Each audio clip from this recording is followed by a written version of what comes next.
Hey everybody, this is Ben Marchman with NatureLink, and I want to welcome you to the FireKeepers Global Conference, in which we'll gather for powerful conversations with cutting-edge experts and thought leaders who will guide you to connect to your truest self and activate your natural gifts.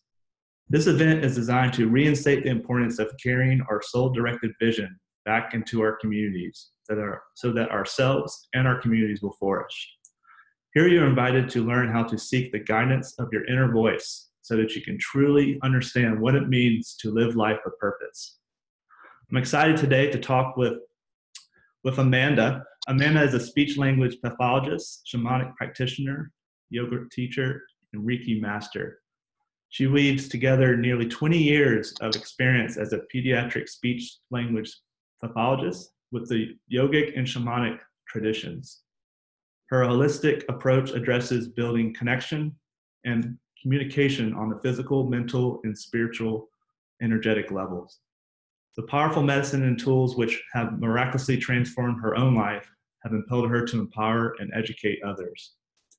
She shares her medicine through individual healing sessions, consultations, ceremonies, workshops, speaking, writing, and by providing education and wellness to parents of differently abled children. She encourages others to be an active participant throughout the healing journey and to co-create with Source in everyday life. Amanda holds a vision for a holistic medical model that is inclusive of spiritual healing for well-being. Her 7-year-old son and the family she sees daily are her greatest teachers and continual inspiration. I'm going to let Amanda expound a little bit on that later. But I'm just excited to talk with you today on your topic, which I think you listed your topic as weaving authentic connections. Yes. And I'm really happy to be here with you today. Thanks so much for inviting me. We resonate on the topic a lot in our work.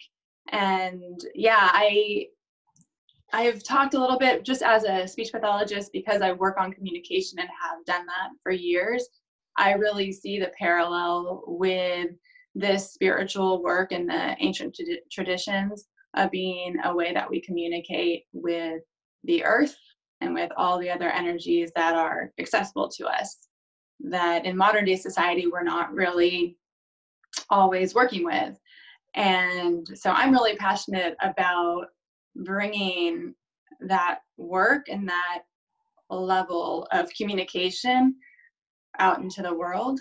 And it's equally important. The other are important too. You know, it's essential, just like physical exercise is essential for your body, also clearing your mind, also having the soul peace. So in every aspect, I want to bring that out into the community and help people find their vision and have that level that they're working on, whether it's on their own spiritual journey and their work with their kids. I think for our kids, it's something that all of us as humans, it's an innate ability and innate way of being. So it's there. We just need to provide the framework to support it and let it flourish. beautiful. Love that. And what is so and to me inspiring on how you present this to your community, because in your trainings, like you have a pretty extensive yoga background, especially with I think you completed the Radiant Children's Yoga training, which is to me really fascinating, and yoga with autism, ADHD. I think in your bio, differently abled children as Yes. you, and you're also a Mesa carrier in the Kiro tradition, which is really empowering, and also a master Reiki practitioner with shamanic training. I've been dabbling in it all. I started my yogic journey really about the same time that I started in graduate school for speech pathology. So those paths kind of developed parallel as I was working with kids and continue to seek that path with my yoga teacher training and bringing that into my therapy sessions. And again, we hear a lot about mindfulness, and all that is wonderful for sure, and a super important part. I feel like the shamanic practices and traditions encompass that. It encompasses the mindfulness and the gratitude, and the manifestation vision part of it. So it really resonates with me. But I realized as I started my shamanic trainings that as a therapist writing goals, I was envisioning, for my kids, I was seeing them as healed, or seeing them accomplish their goals, and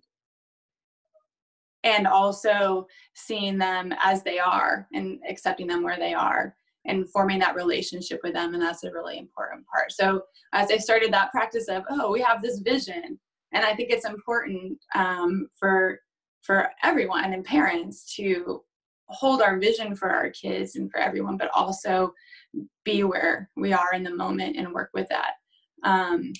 So I love working with kiddos and working on all aspects of it, and then teaching the parents.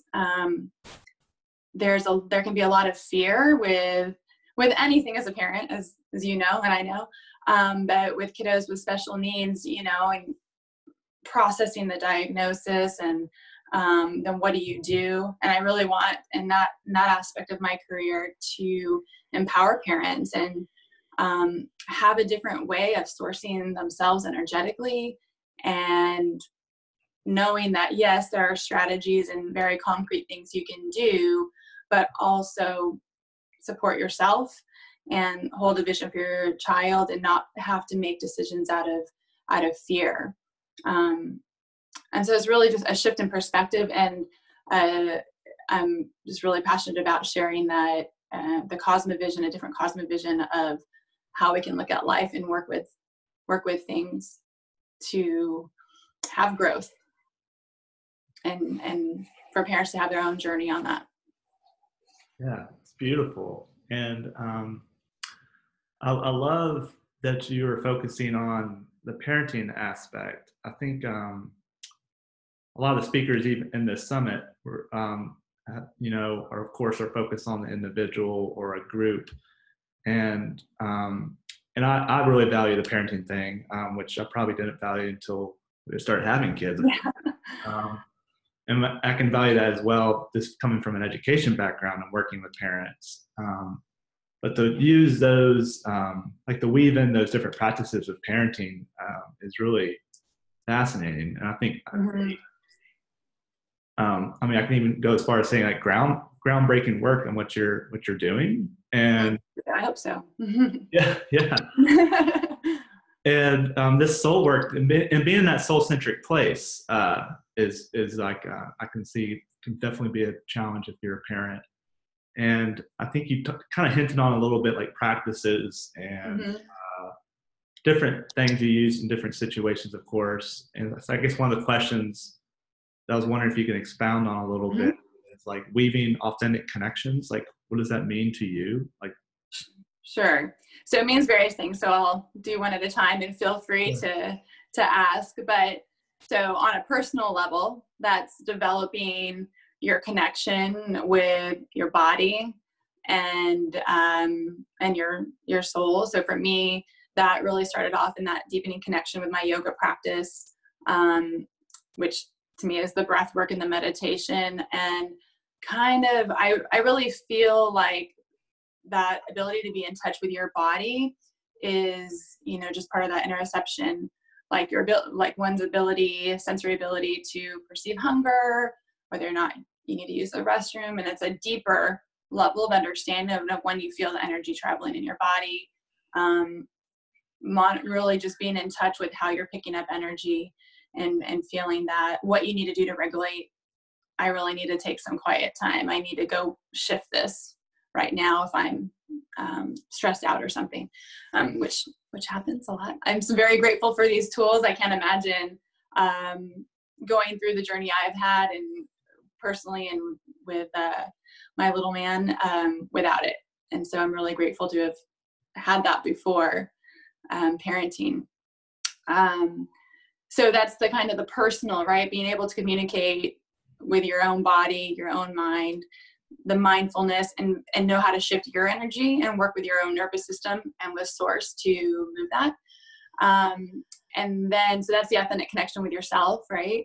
And furthermore, connecting that with the earth. I think that's, you know, our untapped resource is being able to work with the earth and all of the creative consciousness and source to shift our energy, as we know, with breath and pranayama, the breath practices in yoga, and many shamanic traditions of how we can move energy in ourselves and through ceremony as well. So I do ceremony a lot on my own with my Mesa carriers and with getting it out in the community.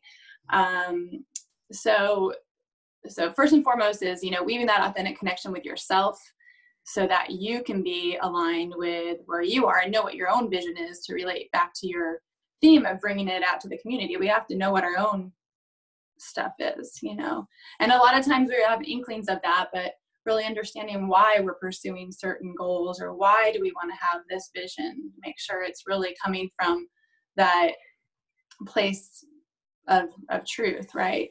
Our soul's journey. So that's first and foremost. And then, so it's kind of, you know, mind, body, spirit, earth, source, and then weaving out, taking it out. I feel like, you know, a lot of times in the native traditions, we talk about weaving a web, and the spider, right? And we have a lot of people that are working and growing and doing really deep work in the center. And then we also need to weave it out. And I see more and more great things happening in, you know, workshops, yoga communities, whatever. There's more and more ceremony going on and that kind of work, which is amazing to see. But I want to bring it out more mainstream, and that awareness to just kind of introduce people to have that experience where they are connected, or even just an awareness of, oh, I can be, you know, connected to the earth. I never thought about it like this. And not have to go to, you know, Peru or to some workshop far away to do that, to make it part of our everyday. So with that, I think be inspired to stay on your path of who you really are and what you're passionate about, and holding that vision for yourself is going to shift that vision around. And I think my perspective in modern day society, sometimes we take things a little bit very seriously here in the West, and very formal, like we have to do this and this is this, and I want to make it a little lighter. So I've done some, I call it, like, you know, celebrate, elevate, like doing things that we would normally do and celebrate with our friends, but take it a little deeper. And we do a prayer bundle, like that kind of thing. So I've done like birthday parties where, you know, we take that time to do ceremony together, and then we kind of do the normal party stuff, you know. And I did one on Christmas that happened like that. And I think that's a really organic way for it to be, so that we pull people in that might not necessarily have been, so they might not be like, oh, I'm going to go do this and sign up for a workshop. It's kind of weaving it in organically and just taking it out there and being in those places. So that's kind of how we can be authentic with everyone around us and not be afraid to go to that like soul level. I know I was talking to a friend yesterday who he was saying, I talk to so many people in a day, but there's not really a connection.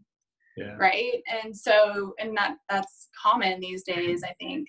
So it's like, how can you go to a party where you might, I know for me, like an introvert sort of person who doesn't like small talk, or we all have very limited time, unfortunately. That's a common thread, right?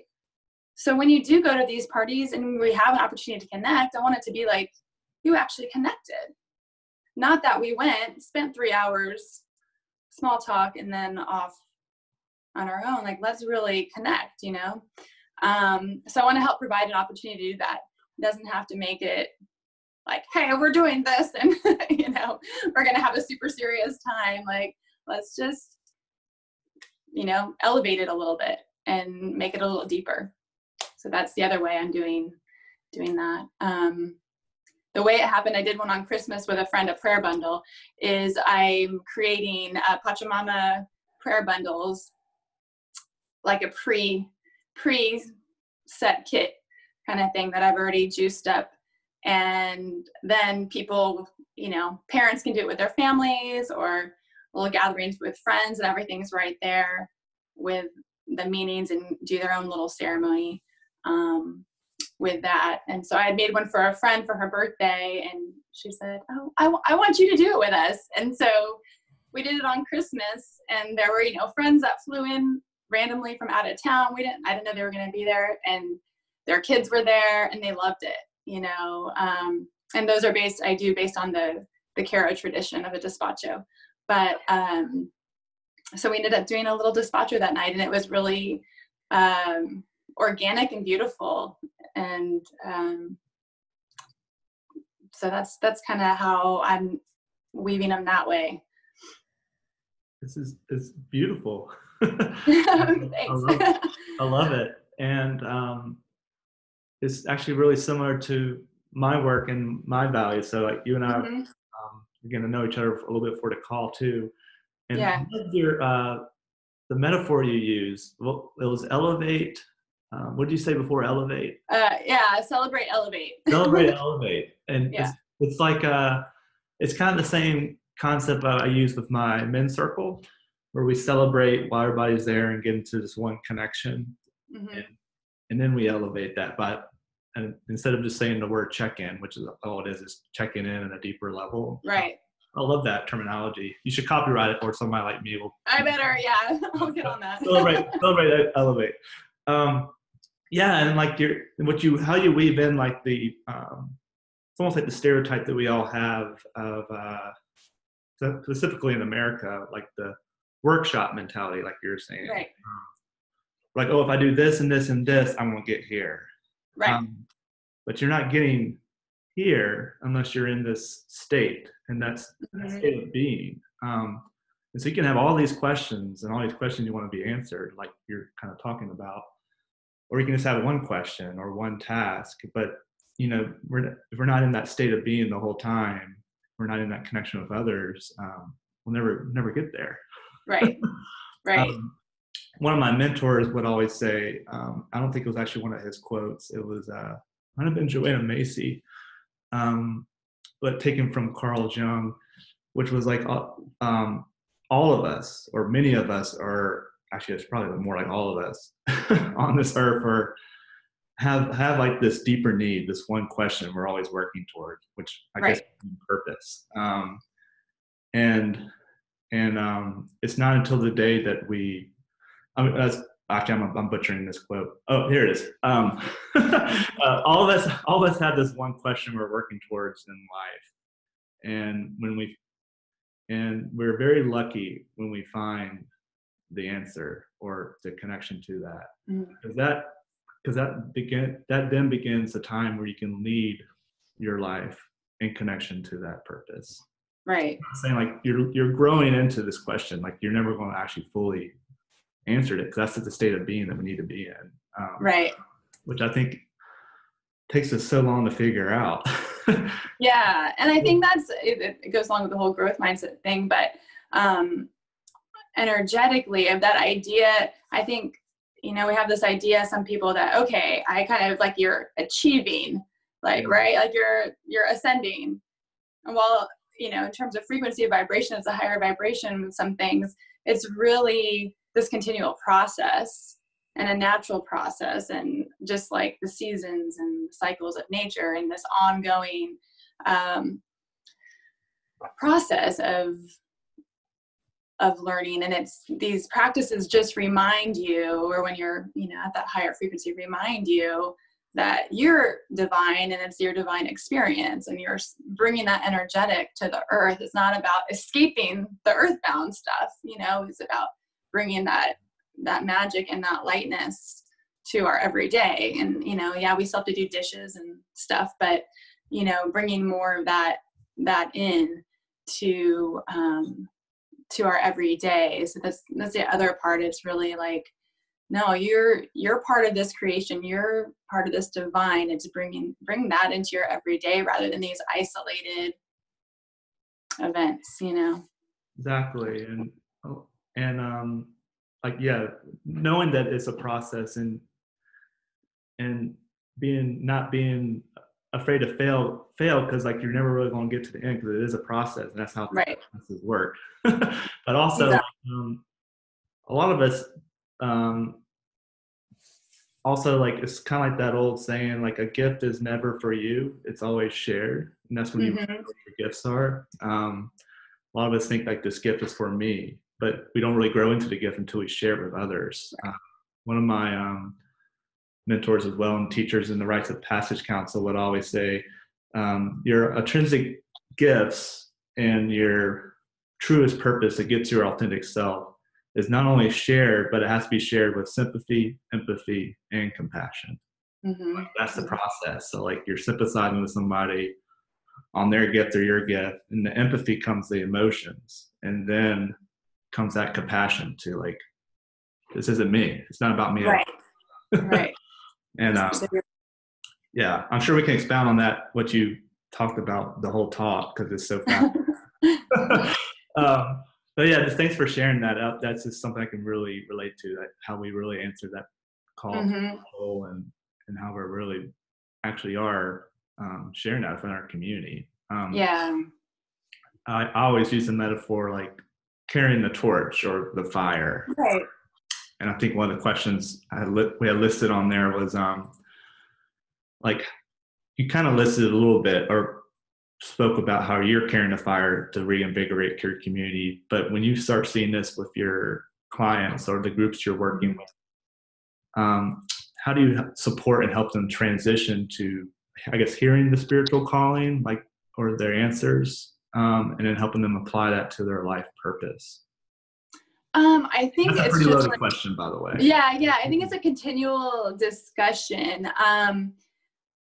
I think, I mean, it really is like keep showing up and keep holding it for them. I'm newer to doing this practice. Well, for my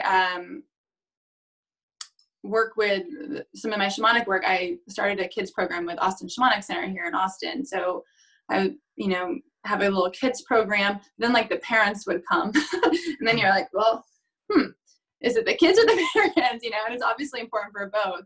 And so that's kind of some of that. And then my own personal schedule and having a child, you're like, how do we make this accessible? How can we really make it? I think that's it, is accessibility and to have it because people want it. I know people are seeking out, but don't know necessarily. And especially with, the shamanic type of path and practices and understandings, people don't know probably that it exists, a lot of people.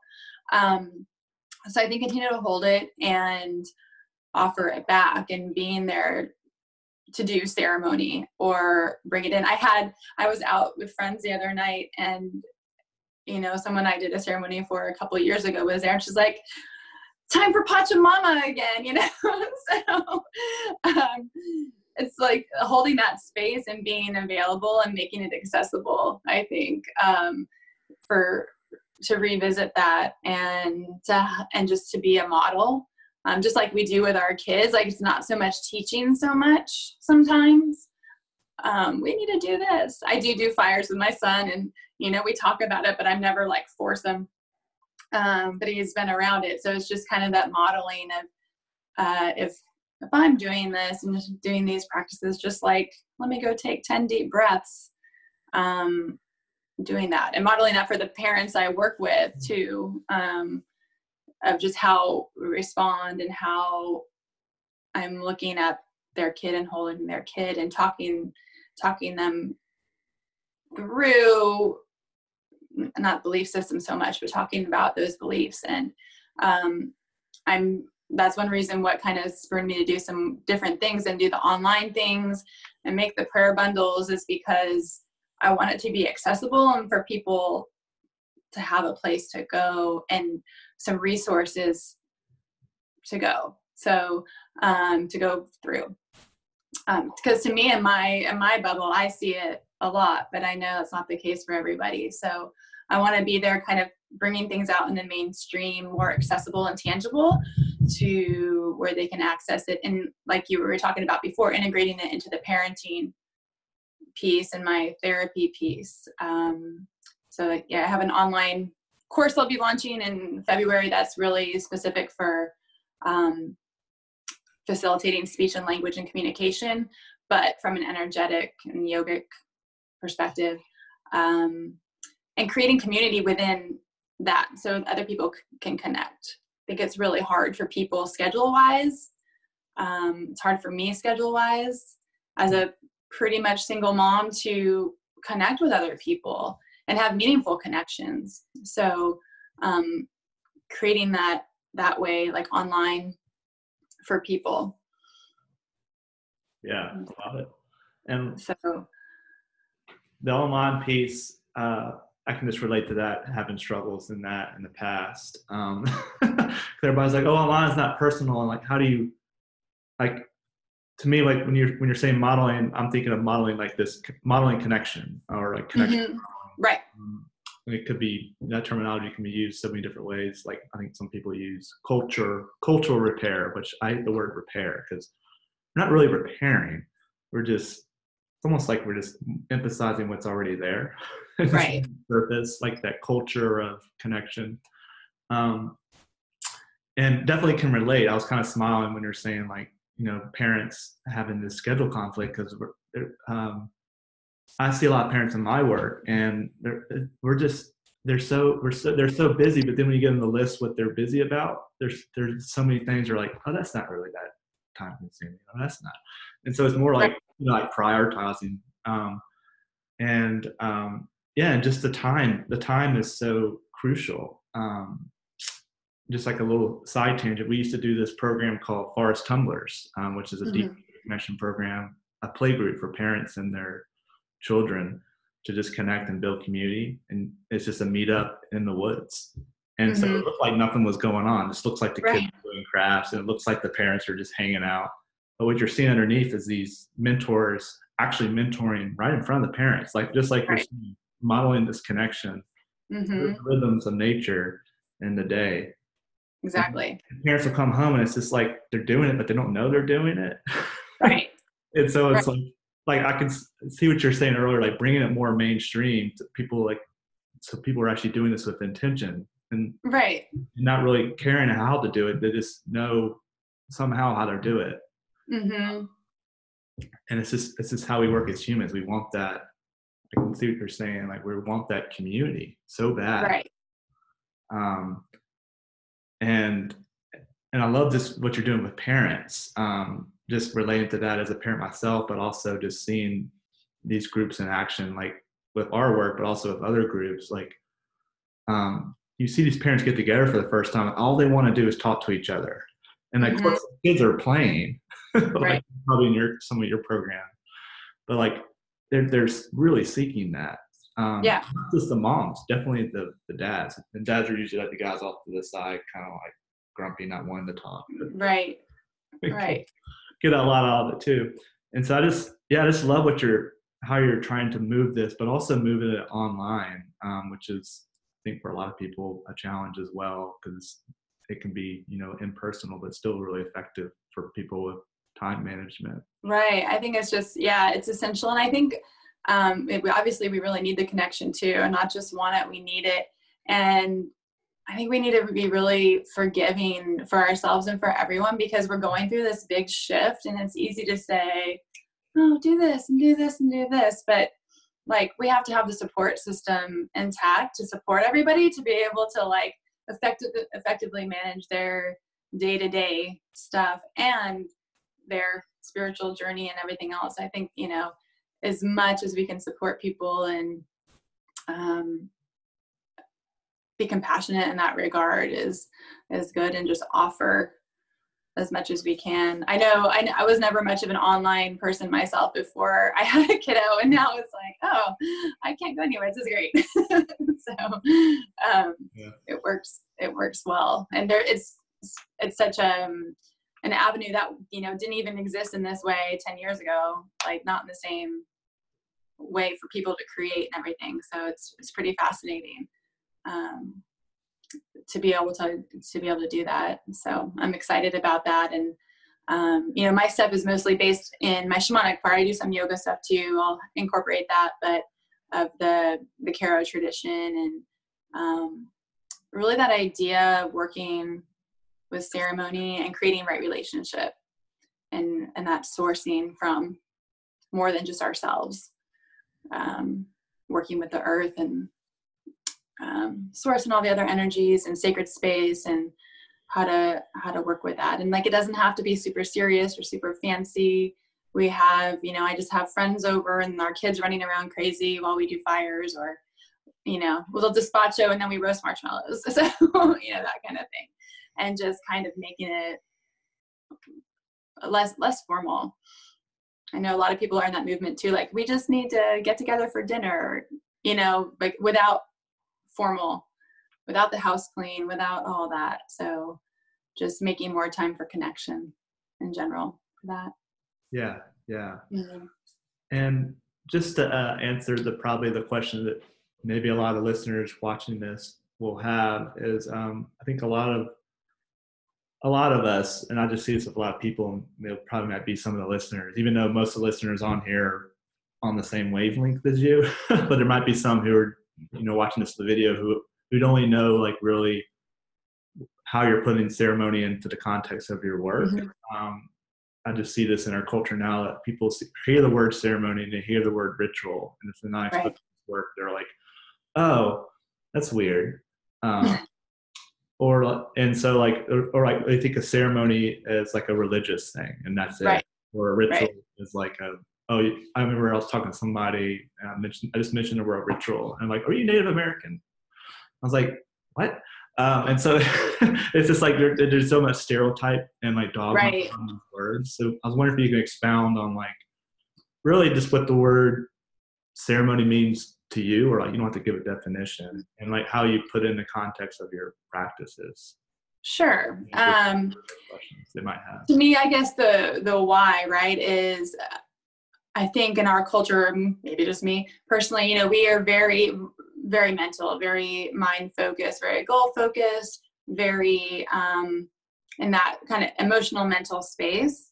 And ceremony to me gives us that opportunity, and it's a practice, not a religious thing, right? It's like a philosophical practice, working to be able to work with these different energies and the archetypes is in our own energy body. To me, is just another level of interoception, and it allows us to work with a different part of our brain and our connection to, as we are energy and have an electromagnetic field, it allows us to connect on that level.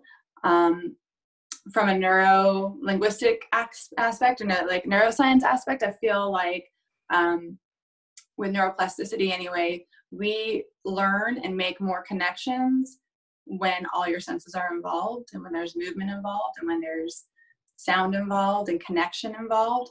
So you have that ability too to be working on a neurologic level. And from that space, coming from my speech pathology background, I feel like our ability to do ceremony and work with these tools, the energetic tools, is really just another language, like math, like, nonverbal communication, like oral language. We know that kids are born with the ability to speak any language, and what we end up learning and the brain refines is the language that is in your environment. So to me, these practices, this other cosmovision is a really different language of being able to work with your body, your nervous system, and your brain. And so ceremony is our avenue of doing that, of working with that. It's your homework, right? But it's your ability to shift, right? So that's how I envision it, like from my communication space and the connection space, the neuroscience place. So I was just redoing doing some continuing ed, which only reinforced all that. So so to me, that's what ceremony is that ability to shift from just being in that emotional, mental place and use these tools to bring things into right relationship and work on a more energetic level. And yeah, really a shift in frequency of how we handle it, and just over and over again, working on that level, the energetic level, you kind of dissolve, some of that emotional stuff and any drama, like stuff resolves. We don't have to work on it on that level. We can work on it on the energetic, and things can resolve and work, and not even have to like hash through all this stuff in your mind or in your body emotionally. I think processing stuff is really always important too, but it helps, like you're still aware of your emotions, and then you're like, oh wait, I need to go send this to the earth, and that's just like, it's not a religious thing. It's just like, I'm the earth, that's the earth. Just like, I breathe in the oxygen that the trees give off, and vice versa with the carbon dioxide. I need to go give this to, to Pachamama, the earth. She's going to love this. So to me, that's what doing ceremony is about, and strengthening that connection with source and those other energies. So deepening that relationship. We were talking about so that's the other part of the authentic connections, is not just, you're doing that with yourself, out in the community, out with source. And just like, math or reading, the more you do it and have those practices, the energy flows differently, and it's easier, right? It's like it gets easier to connect into that and have a relationship and communication, I think. So Yeah. that's well said. I like that. I have a friend who would always say ceremony is just another word for intention. Mm-hmm. And I love that phrase. And you're marking something, and that's what a ceremony is also. You're marking this time where you're going to be like, I'm going to be doing this and getting to here. And, it can be days, like, a rite of passage, a vision quest, that's a ceremony. You're going through severance, you're going through threshold, mm-hmm. going through incorporation. Right.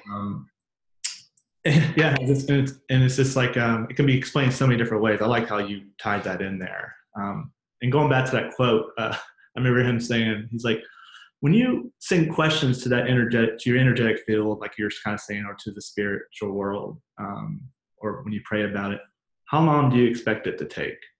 And so like, I love that. It's like, just kind of saying like, okay, well, are all these questions, am I just randomly asking these, or am I having attention and like, why am I asking these? Right. I just love that. Like, so what you just asked, like, how long do you expect that to take for you to get an answer? Because it can happen like that. Yeah. Or not. It goes back to that state of being. Like, yeah. I always think about that. I'm like, it can be so simple, or you can make it impossible. Right.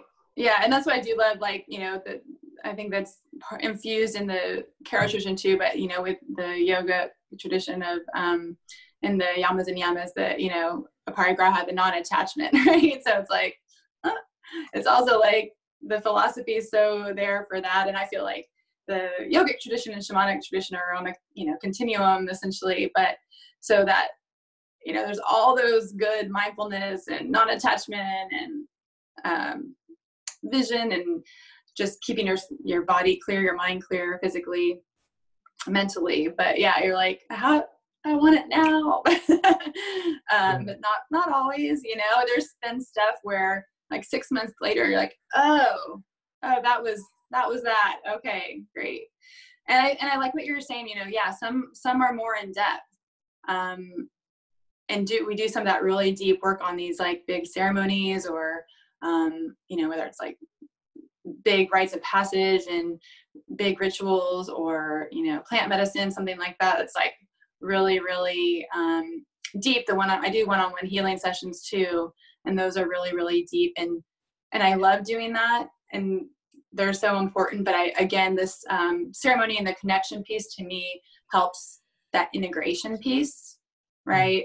And we're all finding on different paths of how we heal, I think. And it's like, but how do we then bring it into our daily life? And so I think having practices that help integrate, and a community that supports that integration, right? Because people can go off wherever and do some really deep healing work, but then having our community, our culture really hold space for us all to do that and shift and evolve is what I would say is almost more important to me, and what I'm passionate about. So so there's a lot of ways to go into those deep kind of ceremonies, and how deep you want to go, or if we're just shifting someone or really weaving a community together, and what the intention is there for sure. So there's a lot of different avenues with that. But yeah. Yeah, I love it. Well, we're getting not quite to the top of the hour yet, but getting close. And Okay. I feel like if I asked some more questions, was this bigger question, you and I both would go down like a half-hour rabbit hole. Rabbit hole. But is there anything that I'm not touching base on that you would like to add in? I would say that only another aspect of, authentic connection is I'm connecting with some friends and bringing it, into the corporate space a little bit too.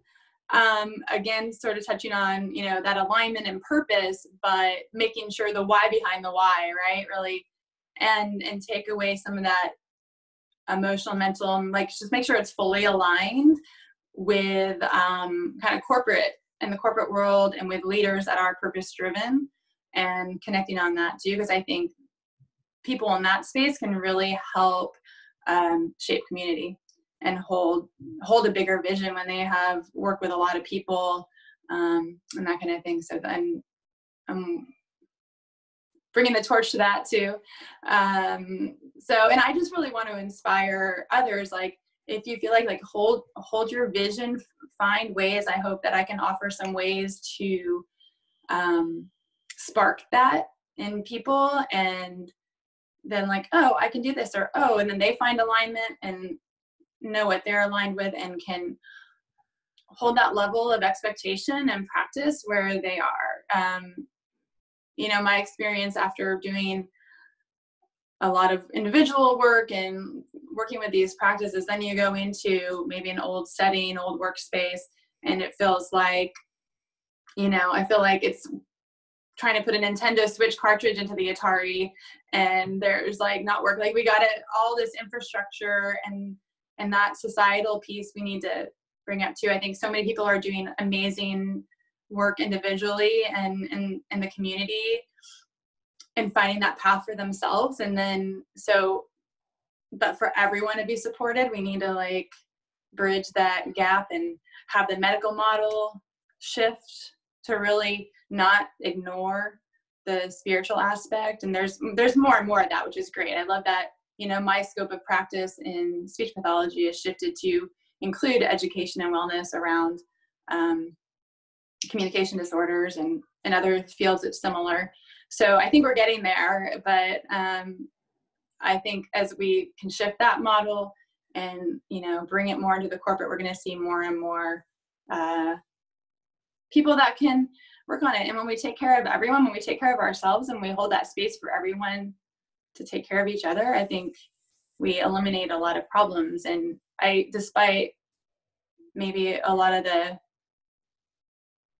not good things that are going on, or that you see on the news, and there are devastating things going on, I hold a vision that like we can shift it. And I want to inspire people to do that, and to be true to themselves, and continue to use the tools and learn the tools to be able to do that. Because it's hard if you don't use the tools. Like, I can't imagine if I didn't have these tools to find strength for, or to go on day to day. So I'm so grateful for the experiences and my teachers, but it's there, and keep learning. Yeah, I love it. Makes me want to be a client of yours now. I'll have some online thing. I'll let you know. All right, great.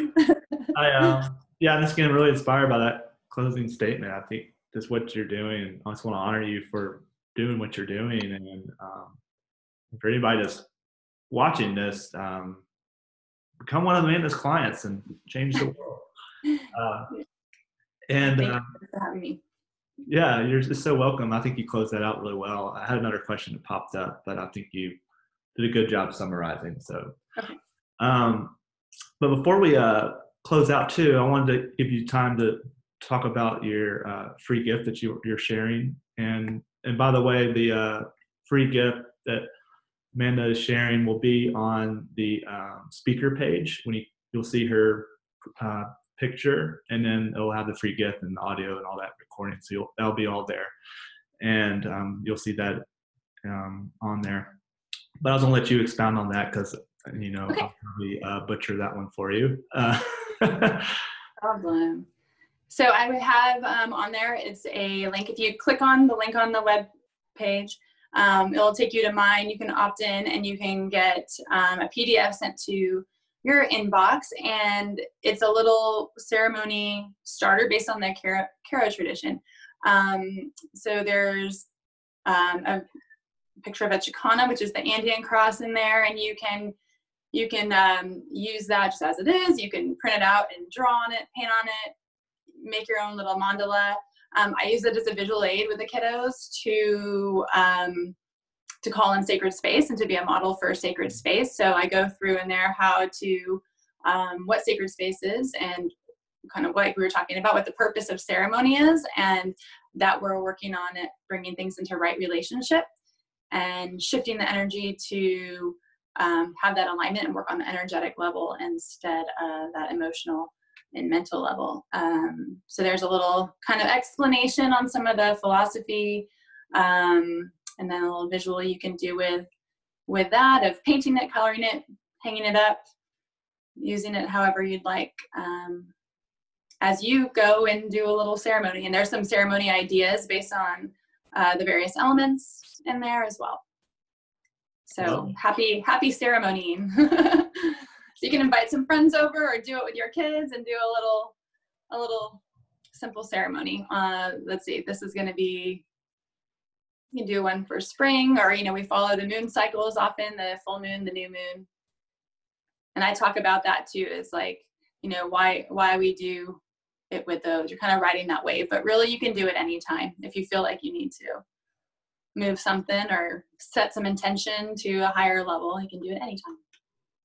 I love it. Yeah. And bring your kids into this. I love that's what you're emphasizing today. And Amanda and I were talking before the call. I was just doing a ceremony. My daughter was on. She's 2. It was so chaotic, but just, but at the same time, like really, you don't know what they're getting out of it, but you're just modeling exactly this culture, and it'll be in there. It'll be in their heart, it is, their soul. You just, our kids sometimes you sometimes won't see that till later. But just thank you so much. I actually want to go check out your free gift right now, but we have to end our talk. But thanks so much, Amanda. And I really just appreciate this. And if you're a listener, I hope you're enjoying this as well. And I just want to thank you so much. Thank you so much. It was so great talking with you and meeting you. And I appreciate all the work you're doing and in your work and putting this all together. I'm excited. It's exciting to meet other people that are, holding the torch and working to pass it on. And so that's always really inspiring when there's people to collaborate with, and you're not so alone in the world on your fight. So thank you so much for having me. You're welcome. Thank you. And have a great day. Appreciate it. Thank you. You too. All right. Namaste.